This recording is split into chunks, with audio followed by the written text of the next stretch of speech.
and I remember this feeling. It was like you were sort of unable to enjoy life now because you had been given such a toxic framework to look through the world at, that everything reminded you of it, because these things exist. Black people exist. Women exist. Like, they're going to be everywhere.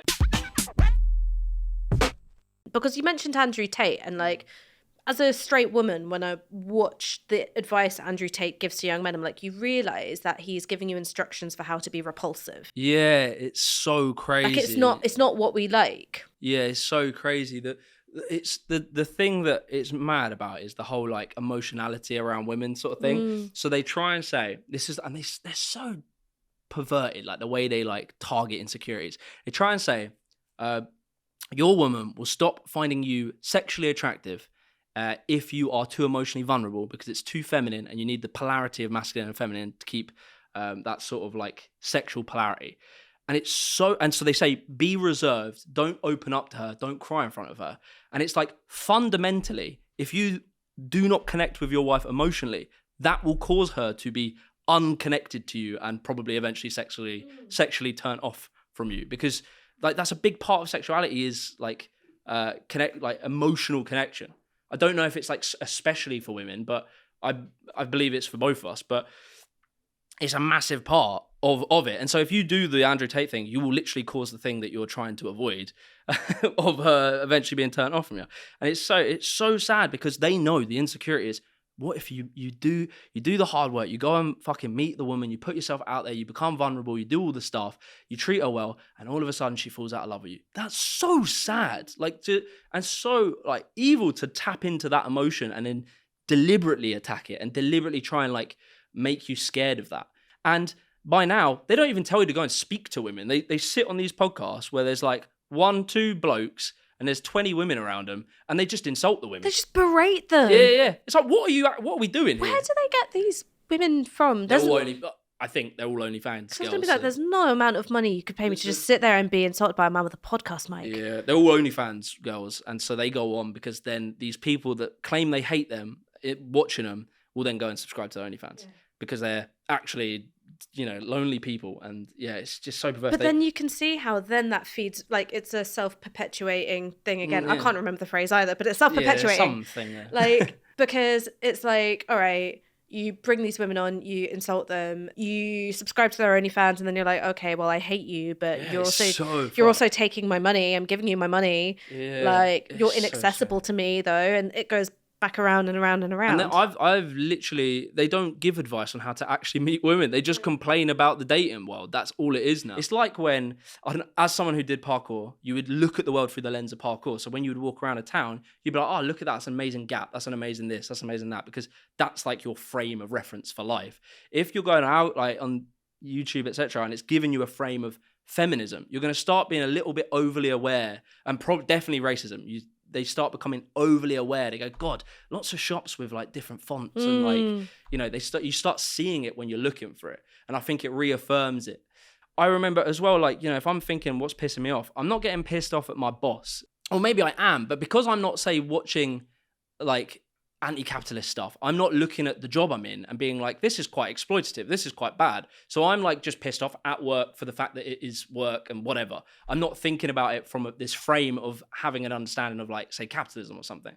But because the content I was consuming was like making me aware of like feminism or something, I'm going to start seeing that in everything. And then that becomes the trigger, even if it's not the cause. Yeah. And you start to see it like too much in everything. Have you ever seen that list, which was like woke games list or something? Do you remember this? What was on the woke games list? It was like, it was actually sad because it had basically all of the best games ever made were woke.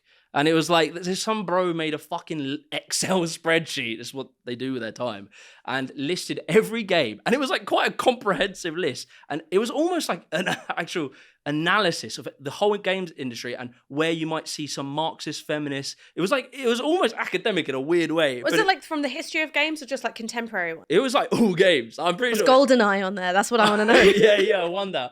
But like games that you would think were like classics. I think even like Assassin's Creed, or like they'd be like, oh, it's got feminist undertones or something like that. I don't know. I thought brown people, right? Yeah, so there's a lot of forced diversity. Yeah. There's a lot. But it's like, that San Andreas, GTA San Andreas. Yeah, but it was like sad because, and I do notice this, it's like it becomes sad because you stop enjoying the modern world, and they make it hard for you to enjoy the modern world. Like adolescence, fundamentally, I don't know what you guys' opinion, it's at least good to watch. It's at least I thought it was beautifully written. Yeah. It's like a piece of art. Like it's fucking upset the shit out of me. But it was like a really good piece of art. But for these people that are so in that right-wing space, they can't enjoy that. They're like, oh, why did you make the kid white? Yeah, but they can't enjoy it because he's white. Because like to them, that's, this is the, I don't know, this is the fucking... Anti-white agenda. Anti-white agenda, yeah. And so and I remember this feeling, it was like you were sort of unable to enjoy life now because you had been given such a toxic framework to look through the world at that everything reminded you of it. Because these things exist, black people exist, fucking women exist, like they're gonna be everywhere. And so like you now are so tuned to it that you get pissed off all the time. And if you're sat there when adolescence has come out and you're like upset at it and you can't watch it as just a piece of art, that's actually quite a sad thing. You can't enjoy the modern world. Like you can't enjoy the world that you actually live in. You can fantasize about the past and whatever, but you can't enjoy it. And they're driving that. It's quite sad. Like that's quite a sad thing. Some people say, well, that's what the left is like. You see transphobia and everything. You see racism and everything. You see patriarchy and misogyny and everything. And it's you who's primed to see harm and attacks on your own identity in the modern world. I mean, how would you respond to that? Yeah, and this is the thing where I've entered the left, and I guess through the way that I've done it, I've really not interacted with that. I know it exists, that kind of like, what do they call it, like very intersectional sort of like left. I don't really interact with it. I don't know it. They don't watch my videos or they don't say much. So I don't really have my only knowledge of that is right wing telling me that exists. So it's like I don't really know how powerful it is, but maybe it's more powerful in those academic worlds. What I would say is that like it's prevalent online, but that's also because the way in which content is promoted and like fed to you is that I think stuff which stimulates emotions of outrage always gets a bigger hearing. And then that creates an incentive to create more content which is like that and does that. So I don't think that it's because there's this huge majority of the left which behaves this way. I think it's a product of you know, arts and humanities graduates like me who've been trained to pick apart language, doing that in every setting, because if all we've got is a hammer, everything looks like a nail. Yeah. And so I think that that's the dynamic. Well, I just didn't really hear many very populist left type of voices until like Gary really popped up, like who had a big like impact. And so it felt like, well, that's all we're talking about, or maybe they're bigger than what they are. Maybe. I also just think that like, you know, because the Corbyn movement was massive, but like that was a time where we were talking a lot about deprivation and poverty, but I think maybe what we weren't doing necessarily was like we're focusing on like people who were very marginalized and suffer a lot because of that marginalization. So, you know, they're benefits claimants who couldn't get their benefits money and they died of starvation and other health issues, right? We talked about that a lot. We talked a lot about people who were at a really acute end of suffering. But there was maybe a bigger experience of class, perhaps of like exploitation, just like everything's getting a bit shit, which like maybe you're not the most vulnerable person on the planet, but you're still suffering a lot. You're still like, society's not serving you. And maybe we couldn't quite tap into that quite enough. Maybe our instinct was a little bit more towards the very, very marginalized. There's probably a potential that the right was picking out people that they knew could be considered very like polarizing. Polarizing, divisive, and that's who they would focus on. And because they often have control of all like the big media platforms, etc., and because like again in that ecosystem of like outrage sells just through algorithms, through just even who you're going to book for your TV show, you're going to like try and get the ones that are going to stir up some good TV. Yeah. And so it's like perhaps that mechanic, that sort of, I guess, like market mechanic within media is also part of what plays into it, that they're going to start choosing to speak to that person more. So that makes that movement bigger, because I kind of analyze, like, I guess the woke thing as sort of the right, the powers that be trying to disrupt the Occupy Wall Street kind of movement, that solidarity that was growing. You can't be the 99% anymore. You've got to be 1% of this and 5% of this. And I think they played into it.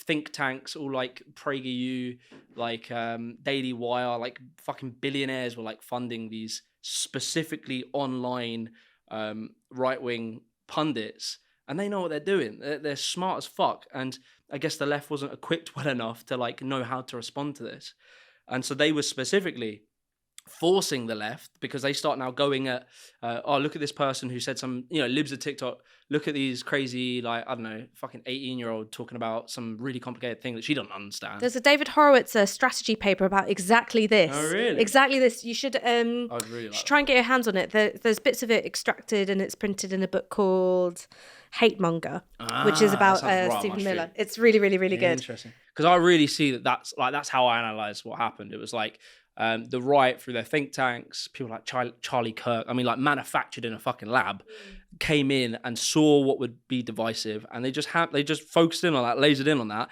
and then it's that self-fulfilling circuit or whatever. I was trying to sound smart though, it didn't come out. But it's like that thing of like, then what gets rewarded? Well, if you talk about this topic, you're going to now get in an argument, and you're going to now get invited on this show, or you're now going to be, your YouTube video will pop off. Well, they're good at picking the fights they want to have. Exactly. Yeah. And yeah, that's why it's so interesting seeing how they're trying to handle Gary at the moment. Yeah. It's so fascinating, because they've spent the last 10 years trying to like court the white working class. They went from the 2000s, where the white working class was the scum of the fucking earth. Chavs. You called them chavs. Yeah. They went from doing that in the 2000s. Now they're the victims of multiculturalism. They're the left behind, they're the forgotten. The same fucking journalists, who called them chavs, and there was one guy called James Delingpole who called them lard-gutted slappers. Then about 10 years later was like, isn't it terrible the white working class has been left behind? The same fucking people. It's so visible. This is what pisses me off about conspiracy theories, man. It's like there's so much obvious, real, provable conspiracy that you could look at. You'd be like, that is fuck. And then they're focusing on, my mate told me that viruses don't exist the other day. I'm like, bruv, please. Like, all viruses? He doesn't believe in viruses. I'm sorry, I don't even want to perpetuate that message, because it's insanity. But anyway, he told me that, and I was like, oh, I didn't want to engage in the debate. I was like, mate, just look into this. Look into like, I don't know, think tanks. It's interesting, at least, right? That billionaires seem to really like. I was like, look into that. They went from like ostracizing them to like lionizing the white working class now. And that's a problem, because it's a kink in the armor. Because when Gary comes along, they can't do the class thing on him anymore. And they try to, and they get pushed back. If you see him on Twitter, they start like, I've seen it a few times where they'll take clips, or not even clips, they'll like take a picture of Gary, and then they'll write his argument really dumb English. Yeah. And like, read the fucking rule. Like, as advice to the right, I don't know if I should give him that. Don't do that. Because if you're trying to fucking keep the white working class, and now you're like insulting them, you're fucking yourselves over. Like, your base, you're now insulting your base. It's a real struggle for them, because he's a trader. They can't criticize his job, because they love traders. And he's got the insider knowledge, right? So it's not he's coming at it from, well, I read about it in a book. Yeah, exactly. Yeah. And it's like, he has the credentials. Also, trading, it's like the banking sector. They're fine with that. They're not against the banking sector. So they can't say, oh, he's like a liberal arts student, blah, blah, blah. It's like, no, he's one of us. But he's actually not one of us, because he's like a working class person, and we can't insult them anymore, because we need them on our side right now, because we need to say it's the migrants' fault.